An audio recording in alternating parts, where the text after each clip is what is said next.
This is demo video number 5, and this is going to cover common 3D embellishments that I get questions about how to draw. So I'm just going to do a demo on specific features that are commonly asked about. You are more than welcome to add or use any of them. So one of the first things I get asked about is streetlights.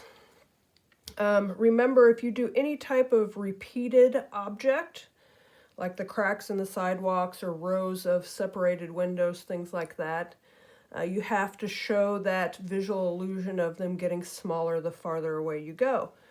So one common feature I get asked about is like a street sign or a street light. So for that, one of the first things I'll do is I'll draw the base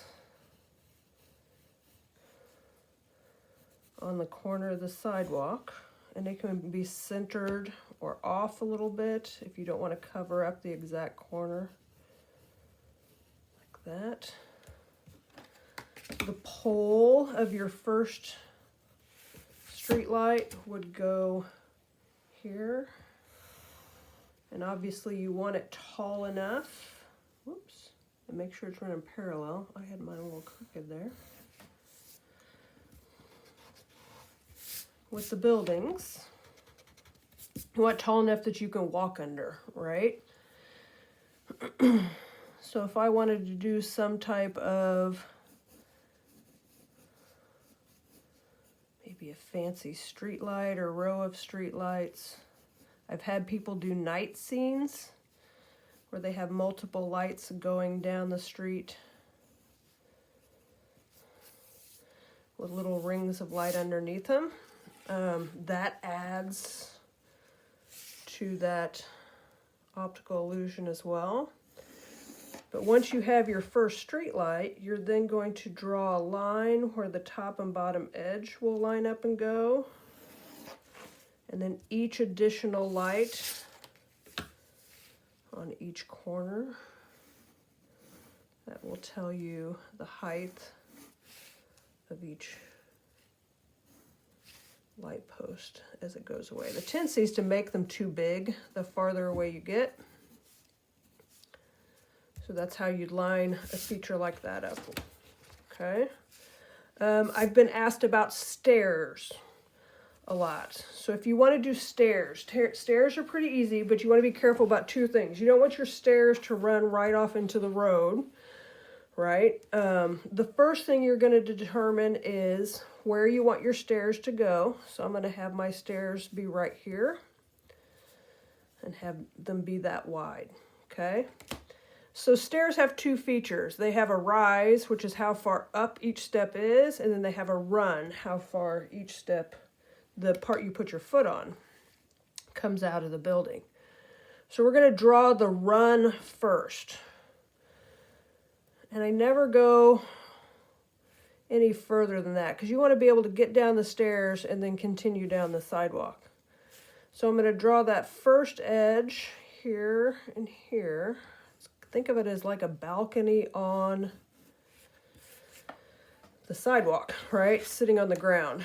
So they're going to come out this far, and I'm going to show the front edge going to the respective vanishing point here. Okay, then I need to decide how far up or the rise of my stairs. I'm going to do that on the edge closest to me first.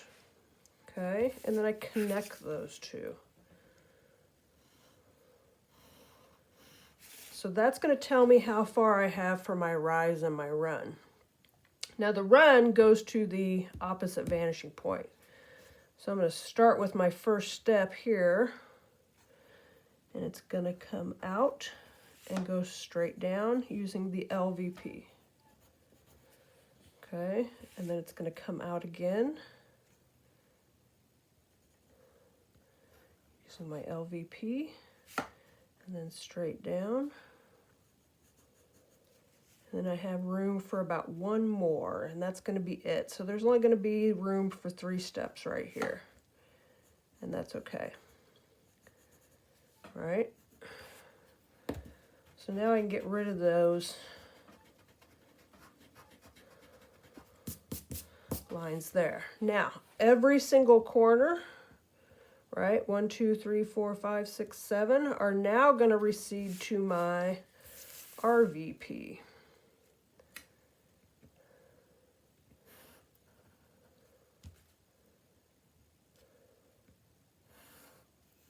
And again, be sure your ruler's always touching on both spots before you draw the line.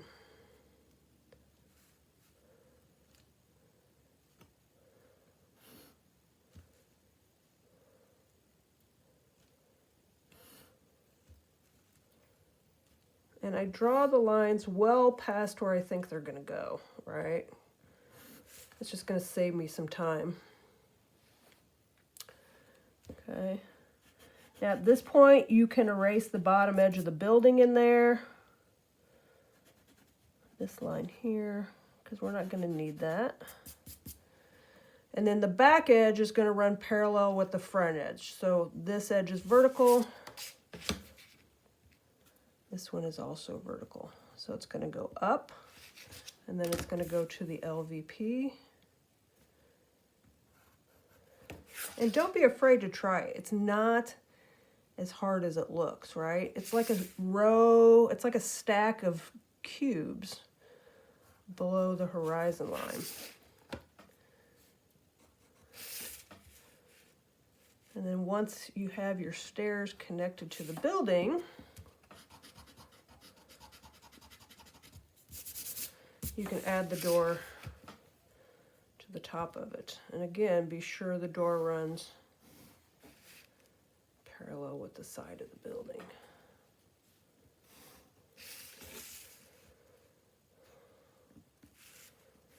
There we go. Okay. If you wanted to make a mailbox or a dumpster or a bench, right? You always start by drawing the corner of it closest to you first. So if I want maybe a mailbox down here, I'm going to draw, there's the corner of the mailbox. The top and bottom edges are going to go to the vanishing points, because that is the golden rule, right? The top and bottom of everything. Oops.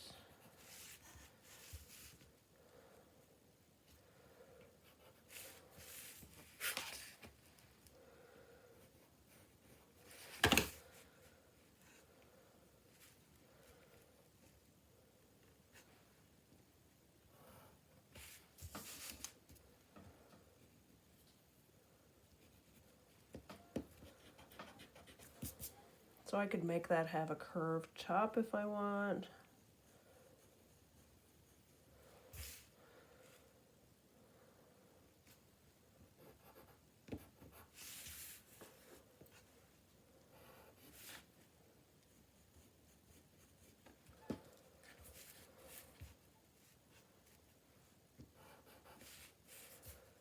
Have the little door in the front, which is like a little window. So we use the respective vanishing point on the left with the handle.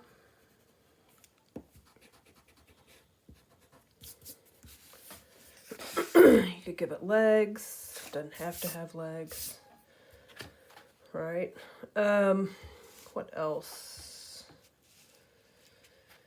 If you wanted to do like a street light, like a traffic light, it's actually going to be very similar to this. You're going to decide which corner it would sit on, right? And then the top of the pole that actually holds the hanging light fixtures will, here it would run off the page. So for example, if I want to change this and make it a traffic light, right? So here's the top of my regular pole.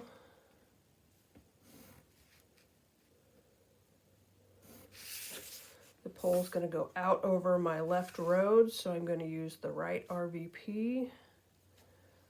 Draw that out this way.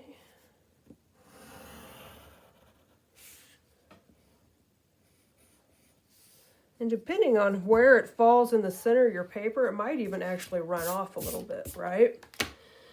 And then to figure out where your lights hang, you need to have your lanes of traffic, right? So if this is the center where a car would be driving, I'm going to put an X in the center of the lane, and that is where I'm going to hang my traffic light from. And it is a cube above the horizon line.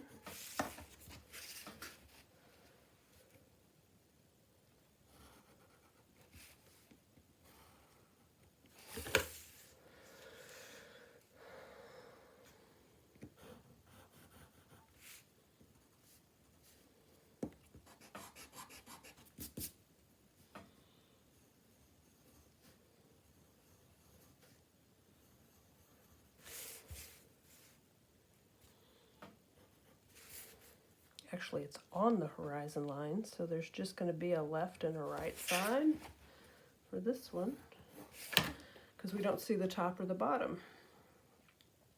If I wanted one for here, it would have to run off the page. I think at this point, I'm just going to pretend like this is another sidewalk over here.